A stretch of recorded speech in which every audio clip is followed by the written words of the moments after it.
saw place. I don't know if I should say the name of it out loud or not. I don't know. Copyright issues. Um, and that I started doing a lot of wiring for panels and stuff for the saws that they were making.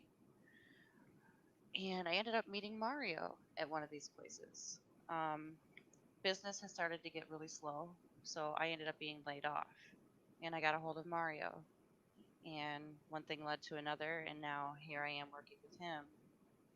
So, and what we do here is we're contractors. We actually don't do a whole lot in shop. He has us out in the field helping out other companies so that they don't have to hire temporary people and then just let them go. You can hire us for a certain amount of time to finish your project, and then we leave and we go back to our place or another project down the line. So I feel like that's beneficial on so many levels because you're not just putting people in and out of jobs. You have people that are trained in their skill going in and out of different places, and you're not just giving somebody a job for a momentary Mhm. time. So I think that is kind of nice being a temp person or having be a temp person myself. So, what are some of the things that you work on at PanelBoy? Like, what are your main responsibilities there? Um,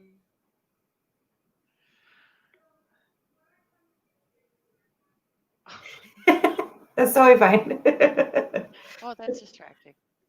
Um, so we go out into the field and there's different things. So like I ended up working with Challenge. Can you tell them that that's doing that? Echoing. Yeah. Um, he's yelling at me to talk closer to the mic. Oh, Okay, I got lost. So sorry. What did you ask me?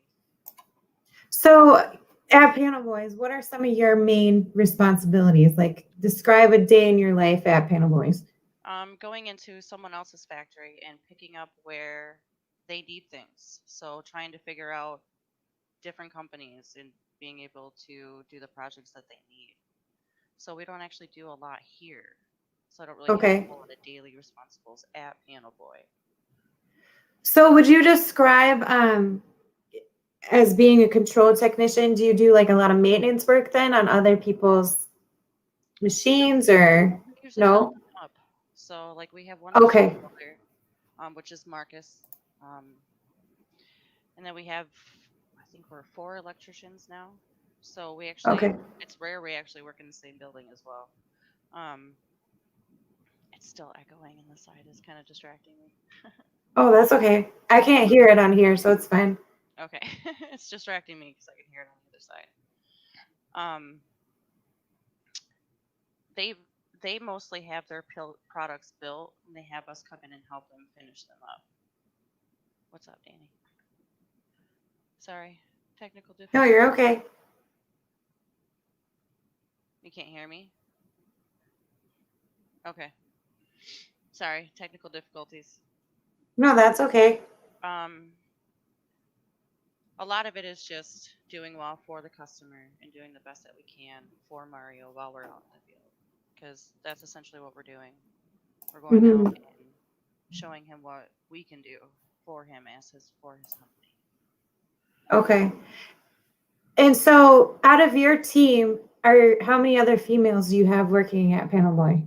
None. You're the only one. Yeah. So how has that been either a challenge for you or an opportunity for you? Both. It is definitely difficult. I'm not gonna lie, because you work with a bunch of guys, so you kind of have to have thick skin, and it's beneficial as well because they look at you as a girl, so they're not so hard on you, if that makes Mhm. sense. So it can be kind of beneficial in both aspects.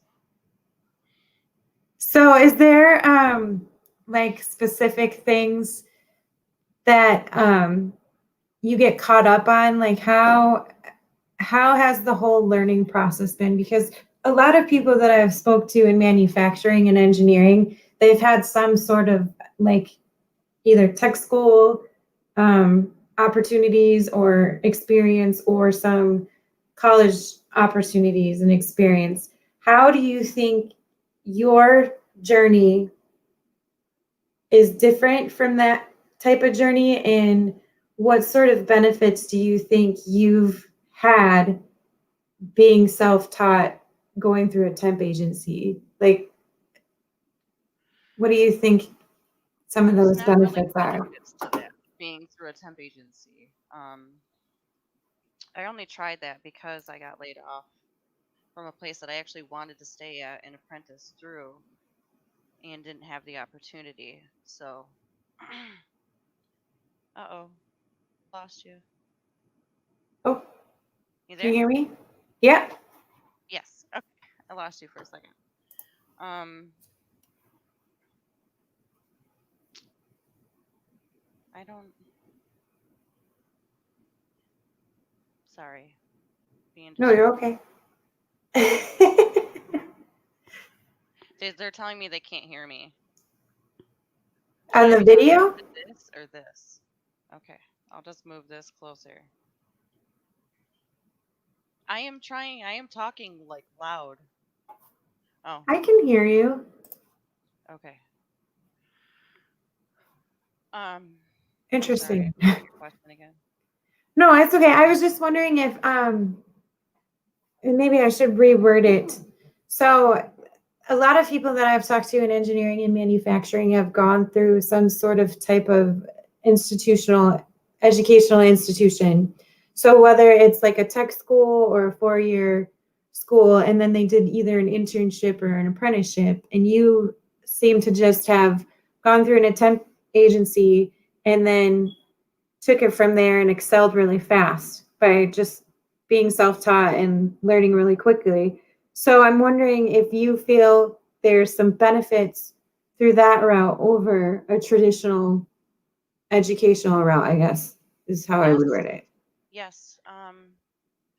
Hands-on, I feel is always better because you learn so much more when it's easy to learn something on a computer and copy Mhm. and paste is very easy to use. Engineers seem to love copy and paste.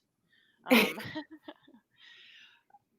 I have found actually having people take the time to teach you is better because you get one on one with someone versus being in a classroom where there's multiple people, Mhm. and you don't get necessarily the chance to have someone break down to you what you're doing, why you're doing what you're doing, what could happen if it's done wrong.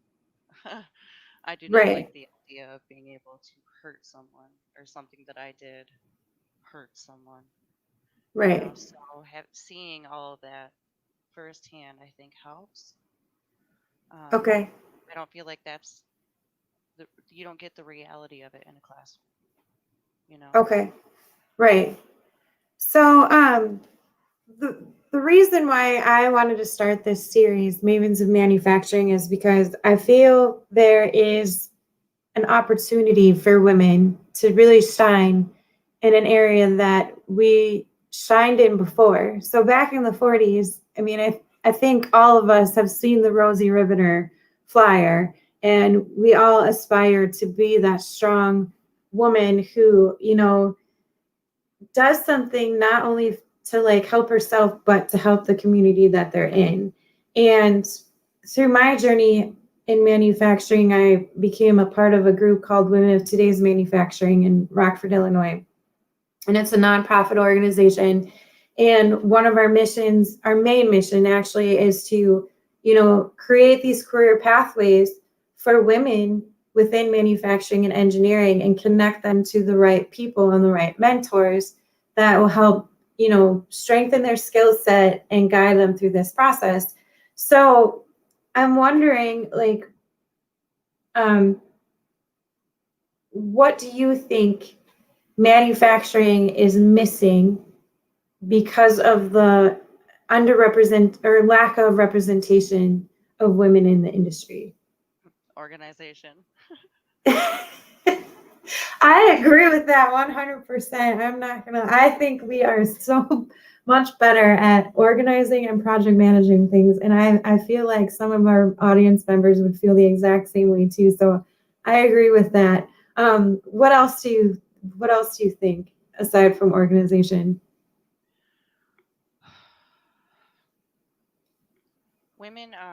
We're difficult, and we tend to be nitpicky and want things to be perfect. And I feel like when you are in manufacturing, things should be that way.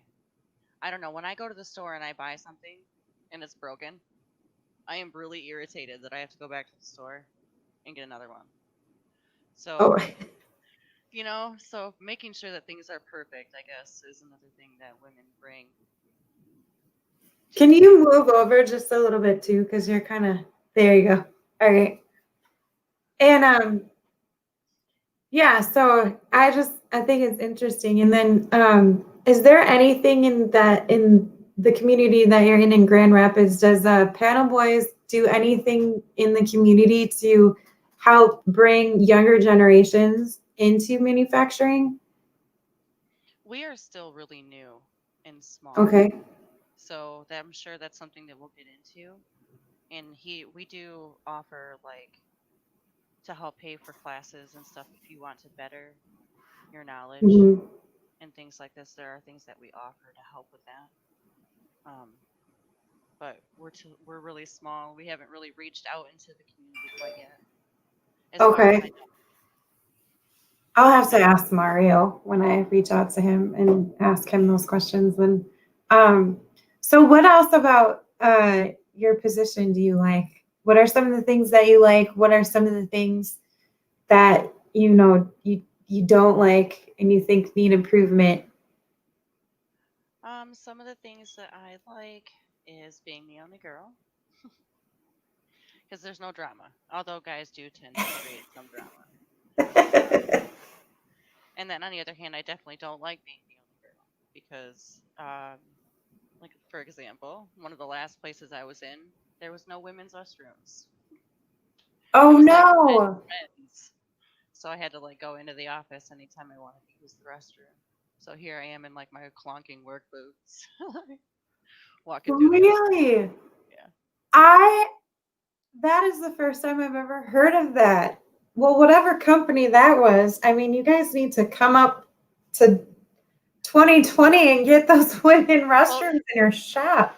I just Oh my thought it was lord. funny because it's like men's, and it's just because there's so much more guys than there are girls in this Was field. there So was there any women on the floor there or no? there Just all were men? there were two that actually worked there, but they were Okay. programmers. So So all they they did didn't was have to use program the robots and stuff. They didn't actually go out and work on the floor. That's so interesting to me though, because every manufacturing facility that I've been in with a shop floor, they've had both men and women restrooms. And that is the first time I've heard that. That is so interesting. I'm going to have to ask you after we're done recording what company that is because I want to seriously reach out to them and be like, you need to change this. Like, this should not be a thing. Like, if you're doing tours with students and someone needs to use the restroom, like, this should not be a thing. That's fair. Um, And I know you said that you're a mom. How many kids do you have? If you don't mind me I asking. have one personally myself, but between me and my boyfriend, we have four.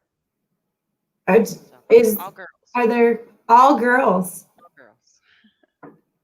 That is challenging because I have a daughter and she's in her teenager years right now, and it's just been a very big learning experience for me in terms of patience and understanding. Um, but I know as a mom myself, one of the things I tried to do is give her advice on, because right now she's going to be a senior in high school. So I'm trying to do the best that I can to like have her think outside of the box and prepare for things. She wants to go into the medical industry. Um, which I'm kind of sad about, but I understand. Like she wants to fix people. She's really interested in surgical and operation and everything like that. But I'm trying to prepare her and give her the best advice that I know how to give her through my own experiences. So I guess one of my last questions for you is, what sort of advice would you give women who are considering manufacturing, but they're not quite sure if it's the industry for them?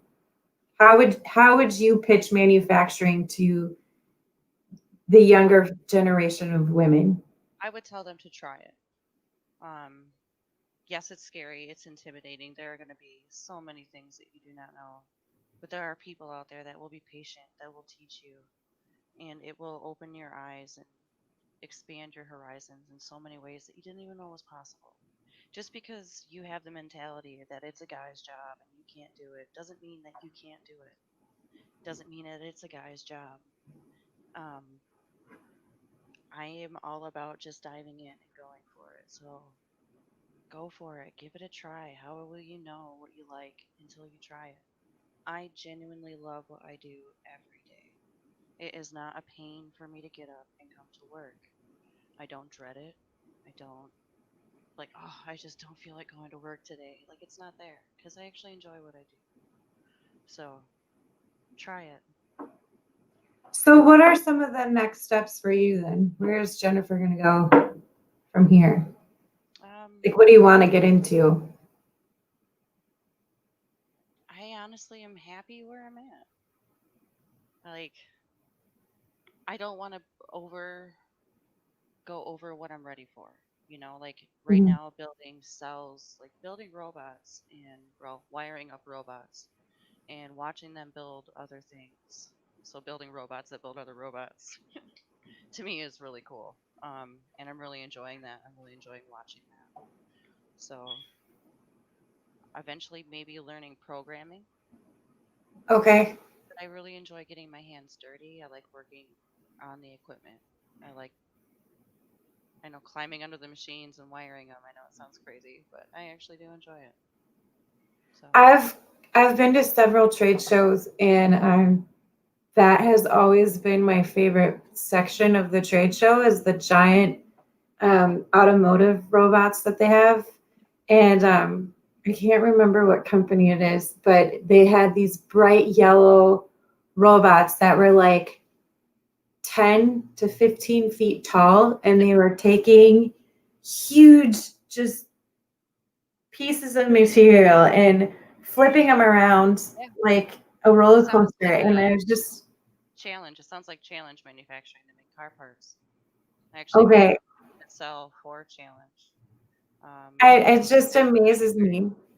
And then there's a company, I think it's Faro or Faro, but they do a lot of, it's a company that does a lot of robotics that mimic the anatomy of animals. oh, And it's really cool. I'm going to have to send you the link to that because it's just amazing. They made like a butterfly robot, a centipede one, whoa, and they made one that like flew like a bird in the air. And I don't know what they're going to be using it for, but it was just really like interesting to see it moving and all the intricate components and stuff that they put together to make this robot work. that's And the favorite part. yeah, and I like me being on the other side of things where I'm just writing and reporting on things, I get kind of jealous because I'm just like, how the heck did they get that job? Like, what class or course or where did I miss? What did I miss to not get on that path? Because I just get so geeked out about things and how they work, but I've just never followed the I path. still think that. Right. I do. Because you see So people doing things and you're like, man, I want to do that. And then you go to a different place and you're like, well, I want to do this. So I like that I go to different places because I get to see all those different things. And please do send me that link because that sounds really cool and I want to see. I will definitely send you the link. I'm sure I probably murdered the name of the company and they're probably gonna watch this and be like, what you totally missed what our name is and shame on you. Hmm. But I can apologize for that later and just say, I'm sorry. I hadn't hadn't seen it in a while, so I don't really remember what their name is, but I do remember how to spell it, and that's what matters. Um, so what sort of trade shows then have you been to? Like None. with none? Mm-mm. I'm gonna have to Do I tell need to? Mario to get you. I think they're great. I mean, right now it seems like everything's shut down because of COVID. But one show that I really like, it's IMTS in Chicago. It's a really huge show, and it's every 2 years, and they have a really cool section for robotics, and then they also have a really cool section for like 3D printing and additive manufacturing, and Oh, some of the stuff that they're doing with that. I mean, it's just the way technology is progressing and how it's just evolving is really fascinating to me because some things are so compact and complex, but then there's the giant robots that might not seem so complex, but just how you program them and wire them, it really matters because otherwise it's not going to work and things aren't going to be put together. But um, the interesting part to me is with all these smart factories that manufacturers are trying to build towards, and how robots are communicating with each other to work and get something from point A to point B. I think that's really interesting. same. So, They're coming out with these like picture like a smaller conveyor belt put on wheels and it moves and it brings materials to you and back to the shelves. So essentially, we'll replace material handlers. I oh, think well, it's that's kind of sad, but it's still really cool. it's really cool. That'd be really fun to market for too. A former coworker of mine, he was out in Germany and he was showing how they are replacing their fork um, forklift drivers. So it's a forklift, but it's a robotic forklift, Mhm.